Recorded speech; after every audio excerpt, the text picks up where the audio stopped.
Hello everyone, welcome to my channel. इस video में मैं अपना पेपर वन का कलेक्शन जो है वो बताने वाली हूँ। तो देख सकते हैं वन बाय वन बुक मैंने रख दी है ताकि एक एक करके आपको बताया जाए, और साथ ही मैंने नोट्स कैसे बनाए हैं वो भी मैं दिखाऊंगी। तो इस वीडियो को आप लास्ट तक देखिए तो आपको एक आइडिया होगा कि किस तरीके से प्रिपेयर किया जाए। अगर आपके पास अभी तक कोई भी रिसोर्सेस नहीं है और आप एग्ज़ाम देना चाहते हो, ठीक है, और आप सोच रहे हो कि कौन सी बुक ली जाए, किस तरीके से प्रिपरेशन किया जाए, तो कुछ हद तक इस वीडियो से आपको हेल्प मिल जाएगी। तो सबसे पहले हम बात करें ये वाली बुक की। अगर आप जो है वो मई में एग्ज़ाम देना चाहते हो तो आपके लिए मैं सिर्फ एक ही बुक रेकमेंड करूँगी, वो बुक है ये वाली। क्यों एक बुक? क्योंकि देखिए ये बुक काफ़ी मोटी है, 600 के आसपास पेजेस है इसमें, और इस बुक को ही ख़त्म करने में आपको काफ़ी टाइम लग जाएगा। तो एक बुक से ज़्यादा आप पढ़ भी नहीं पाओगे, और इसको रिवाइज भी करना है, इसके साथ साथ इसके नोट्स भी बनाने हैं। जैसे कि टीचिंग एप्टीट्यूड है, वो इस बुक में 64 पेजेस में दिया है, तो आपको समराइज करके उसको 20 पेजेस में करना है, तो काफ़ी टाइम लगेगा आपको। तो एक बुक से ज़्यादा आप पढ़ भी नहीं पाओगे। तो जो जो एस्पिरेंट अपना एग्ज़ाम में देना चाहते हैं उनके पास ये एक बुक होनी चाहिए, जो कि KVS मदान सर की है। काफ़ी बढ़िया बुक है, और ये क्यों बढ़िया है वो मैं बताने वाली हूँ। तो इसके कंटेंट को दिखा दूँ एक बार, जो लोग नए हैं जिनको नहीं पता, तो उनके लिए मैं कंटेंट दिखा देती हूँ। तो देखिए यहाँ पे मैं जो कैमरा है मेरा वो फोकस नहीं कर रहा है, तो मैं पढ़ के बता रही हूँ। यहाँ पे टीचिंग, रिसर्च एप्टीट्यूड, कंप्रहेंशन और communication, math, reasoning, logical reasoning, data interpretation, ICT, people environment and higher education, ये आपके 10 यूनिट्स है। इसके बाद 2 मॉक टेस्ट दिए गए हैं यहाँ पे सॉल्व करने को, और जुलाई 2018 से लेके दिसंबर 2019 के क्वेश्चन पेपर यहाँ पे सॉल्व हैं।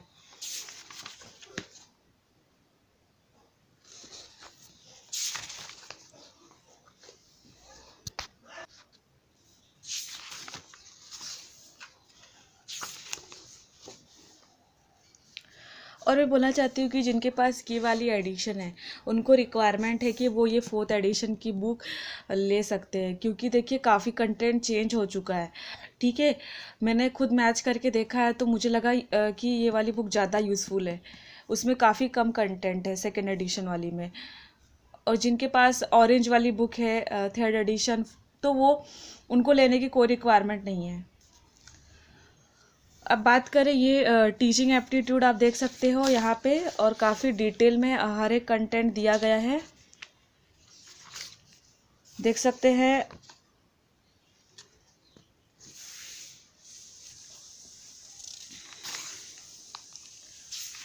इस बुक का कंटेंट बाकी बुक से मुझे काफ़ी अच्छा लगा। मेरे पास और भी बुक है हरप्रीत कौर की, उससे भी बेस्ट इस बुक का कंटेंट लगा, क्योंकि इसमें काफ़ी डिटेल में हर एक चीज़ को समझाया है, और इस बुक को पढ़ने में कोई दिक्कत भी नहीं आएगी। अगर आप हिंदी मीडियम से भी देना चाहते हो तो हिंदी मीडियम की भी बुक अवेलेबल है, वो भी काफ़ी बढ़िया है।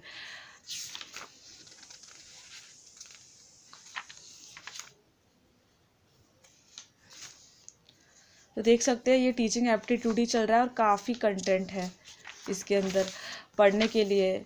तो एक बुक को अगर आप एक ही बुक पे रिला रहते हो तो ज़्यादा अच्छी बात होती है, और अगर आपके पास समय भी कम है तो एक बुक से ज़्यादा मत पढ़िए। अब यहाँ पे देखिए MCQs दिए हैं,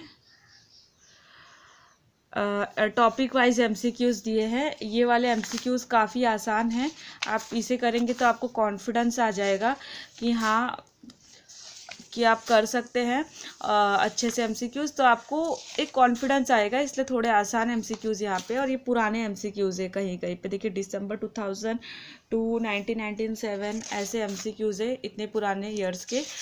और जो आजकल एग्ज़ाम में पूछे जाते हैं वो ये वाले ट्रेंडिंग क्वेश्चंस जो कि आजकल पूछे जाते हैं।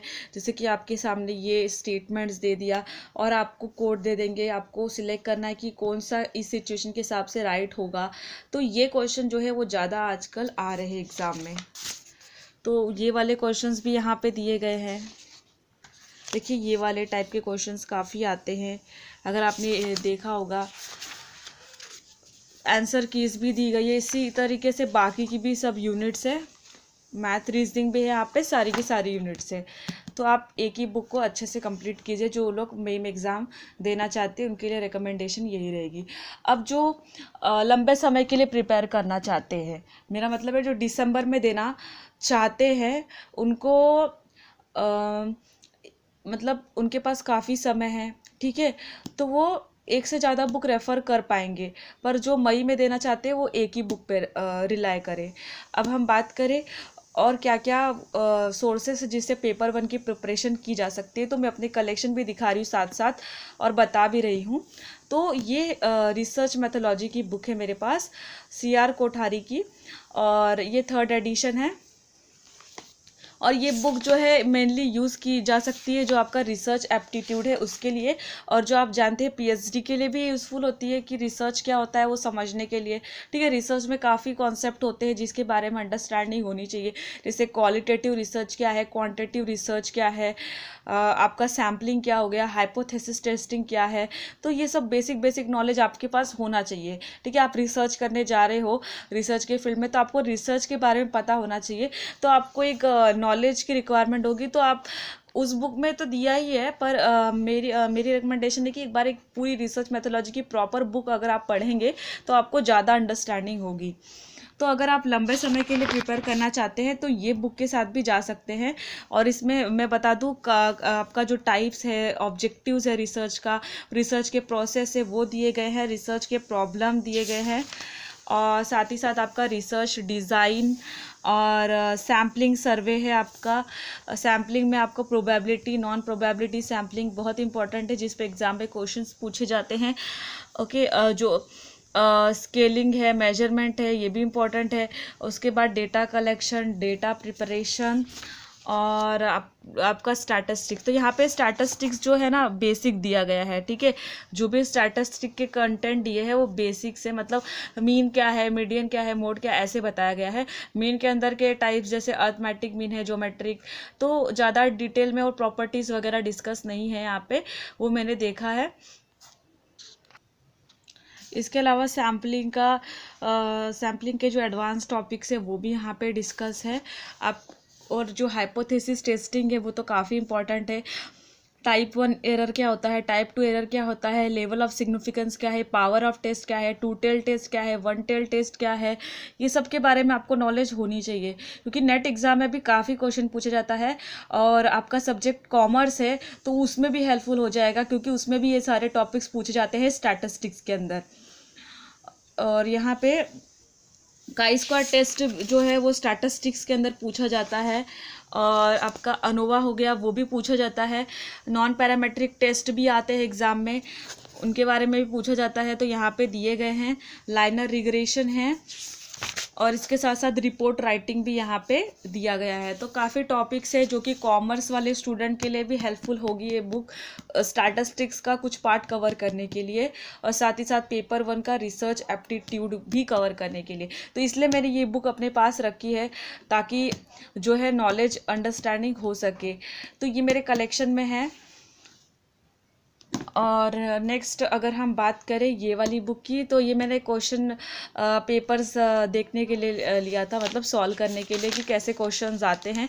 तो ये बुक जो है वो दिशा पब्लिकेशन की है, दिशा पब्लिकेशन की। मतलब लास्ट में जो हमारे पास 1 महीना रह जाता है तो उसमें ये सॉल्व करने के लिए लिया था। तो इसमें क्वेश्चन पेपर्स दिए गए हैं, और साथ ही साथ उसके एक्सप्लेनेशन, मतलब सॉल्व पेपर दिए गए हैं, मतलब हर एक क्वेश्चन को यहाँ पे सॉल्व किया गया है। तो ये बुक भी यूज़फुल है, आप देख सकते हैं आप अमेज़ॉन पे। दिशा पब्लिकेशन की आती है, NTA UGC नेट, उनके काफ़ी पेपर्स है। एक बुक और आती है जिसमें 2004 से लेके 2020 तक के क्वेश्चन सॉल्व है, वो भी आप देख सकते हैं। तो मेरे कलेक्शन में ये भी बुक है प्रैक्टिस करने के लिए पेपर्स। और बात करें ये वाली बुक की, तो ये वाली बुक मैंने पहले ली थी, और ये बुक में भी कंटेंट बात करें दिया है, जैसे कि काफ़ी इजी लगेगी ये बुक आपको पढ़ने में, समझने में भी आसान लगेगी। मतलब जिन लोगों को बिल्कुल भी नॉलेज नहीं है उनके लिए बुक हेल्पफुल रहेगी। बहुत सारे लोगों के पास ये बुक होगी। हरप्रीत कौर की ऑक्सफोर्ड पब्लिकेशन है ये।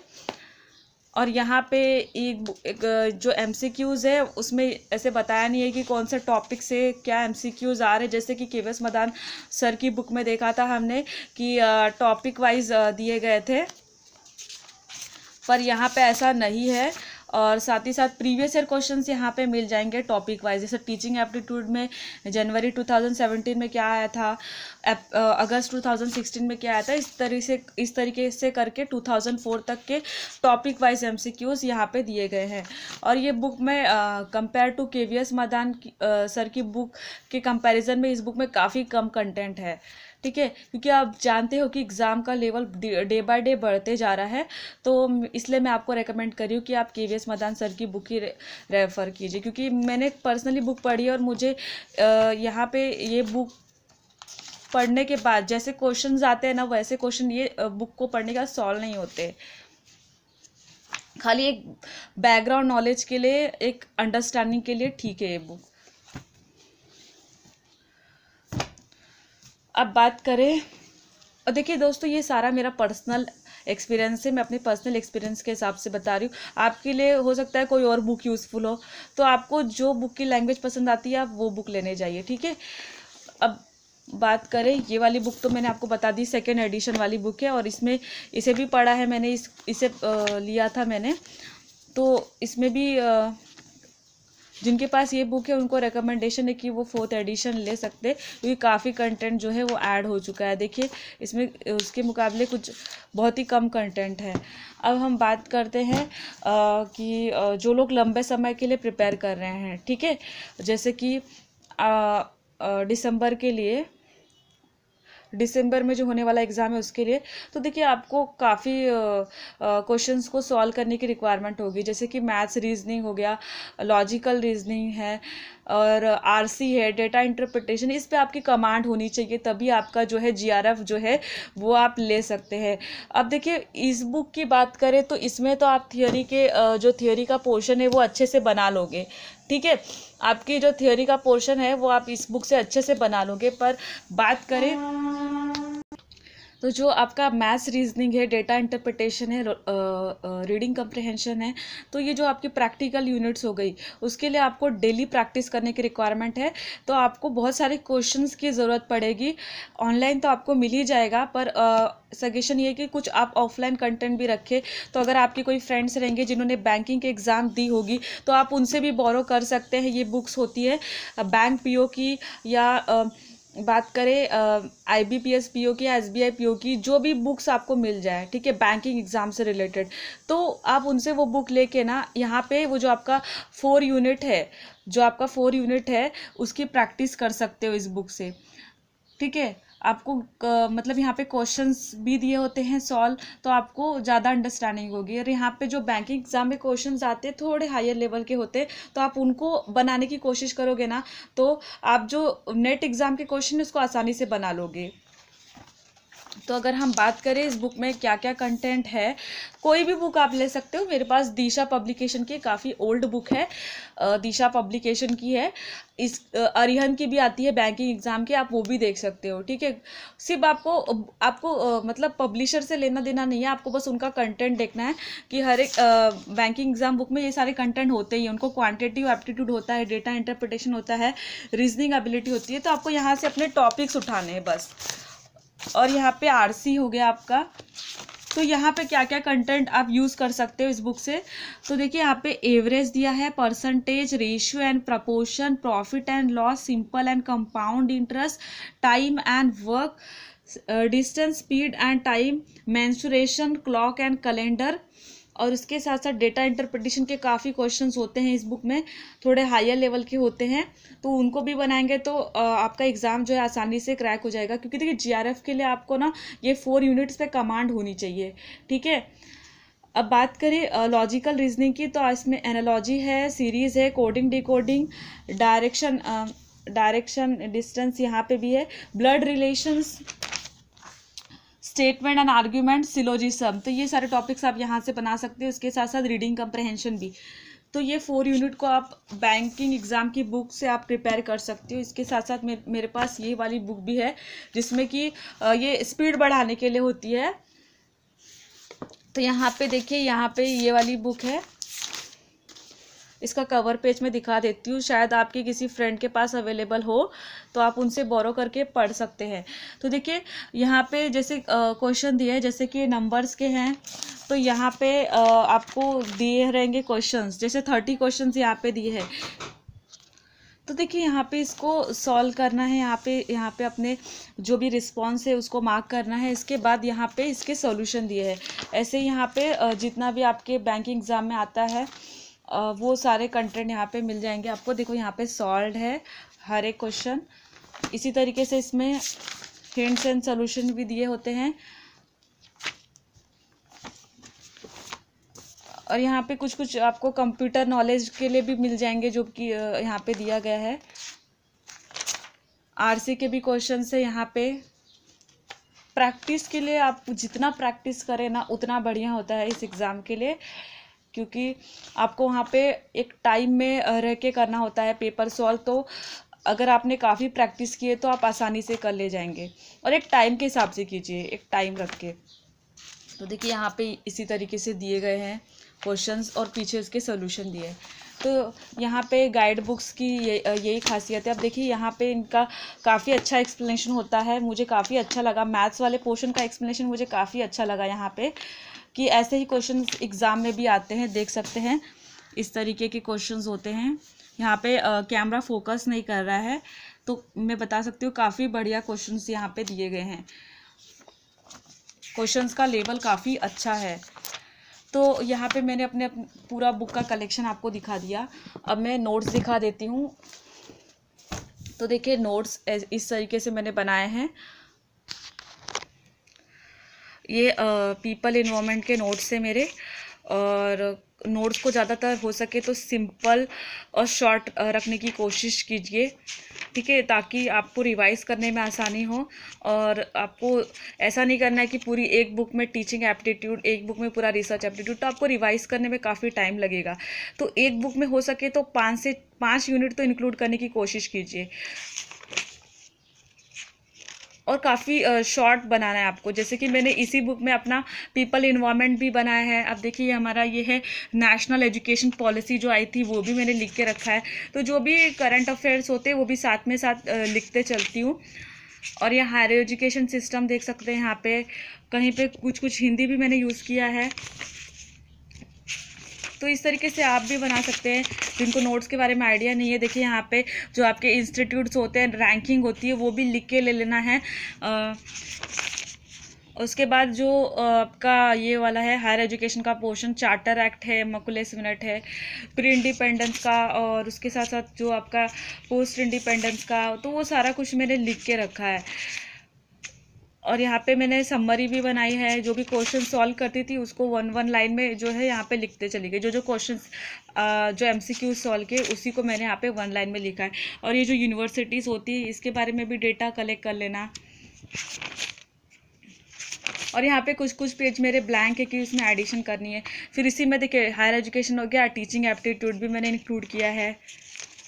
तो मैंने भी एक बुक में 5 यूनिट बनाई है मेरी, इसमें मॉक देख सकते हो। तो इस तरीके से मैंने बनाया है समझने के लिए। और काफ़ी शॉर्ट तरीके से बनाया है, ज़्यादा मैंने इसमें कुछ मैटर इंक्लूड नहीं किया है। और कलर 2 कलर यूज़ किया है, 3 कलर, ओके, ब्लैक, ब्लू और रेड, 3 पेन मैंने यूज़ करके बनाया है।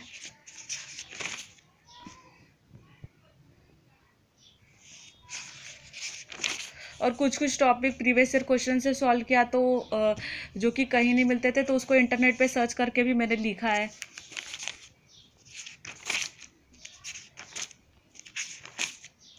और ये हो गए कम्युनिकेशन का मैंने काफ़ी कम नोट्स बनाए, क्योंकि ऑलरेडी ग्रेजुएशन में भी था हमें ये सब्जेक्ट, तो इसके बारे में अंडरस्टैंडिंग थी, तो इसके लिए ज़्यादा मैंने इसके नोट्स नहीं बनाए। फिर आईसीटी भी ग्रेजुएशन में कंप्यूटर करके एक सब्जेक्ट था हमें, तो फिर वहाँ से भी थोड़ी बहुत नॉलेज थी बेसिक्स की। बाकी जो मुझे नहीं आता था वही मैंने यहाँ पे, जैसे कि ये बाइनरी टू डेसिमल, ये सारी चीज़ें जो है वो नहीं आती थी, तो उसकी मैंने नोट्स बना लिए हैं। और इसके अलावा यहाँ पे भी है कंप्यूटर वाला ही। इस तरीके के शीट्स पे आप बनाएंगे ना, A4 शीट्स पे, तो ज़्यादा अच्छा रहेगा। ठीक है, नोट्स ऐसे ही बनाना चाहिए। मैंने पहले के बनाए थे तो मैंने उसी में कंटिन्यू किया। तो ये मेरे आईसीटी के नोट्स है।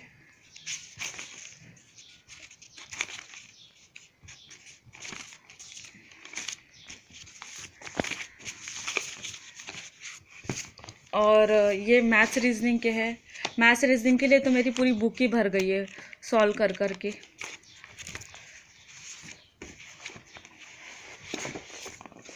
इसके अलावा रिसर्च एप्टीट्यूड के लिए मैंने अलग से फ़ाइल तैयार की है, क्योंकि आगे भी ये सब्जेक्ट काम आने वाला है। ठीक है, तो आगे भी यूज़फुल होगा, तो इसलिए मैंने इसको अलग से फ़ाइल में बनाया है। और ये सब्जेक्ट जो है रिसर्च मेथोलॉजी, हम लोगों को MCOM में भी था, तो पहले से इसके बारे में इंफॉर्मेशन थी। तो देख सकते हैं इस तरीके से मैंने बनाया है अपने नोट्स।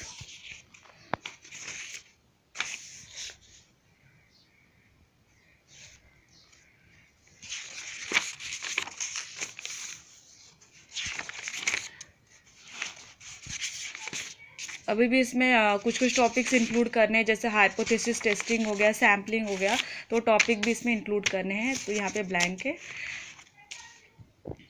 तो इस तरीके से मैंने बीच में लाइन इस तरीके से ड्रॉ करके, ताकि ज़्यादा से ज़्यादा कंटेंट जो है एक पेज पे आ सके। मैं आपको एक ही पेज दिखा देती हूँ, तो क्या है कि समझने में आपको आसानी होगा।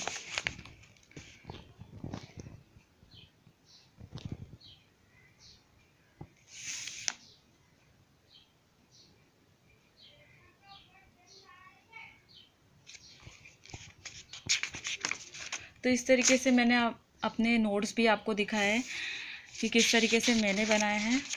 और जो टॉपिक, जैसे कि मुझे रिसर्च मेथोलॉजी बहुत इम्पॉर्टेंट लगता है, तो इसके लिए मैंने फ़ाइल में अलग से बनाया है, ताकि आगे मुझे काफ़ी काम आने वाला है। तो देखिए, आपको ये वीडियो पसंद आया होगा। अगर ये वीडियो पसंद आया और किसी भी तरीके से आपकी हेल्प किया हो, तो प्लीज़ इस वीडियो को लाइक कीजिए, और कमेंट करके भी आप बता सकते हैं। मेरे चैनल को आप सब्सक्राइब कर सकते हैं, साथ ही साथ अपने फ्रेंड्स के साथ में शेयर कर सकते हैं। Thank you so much.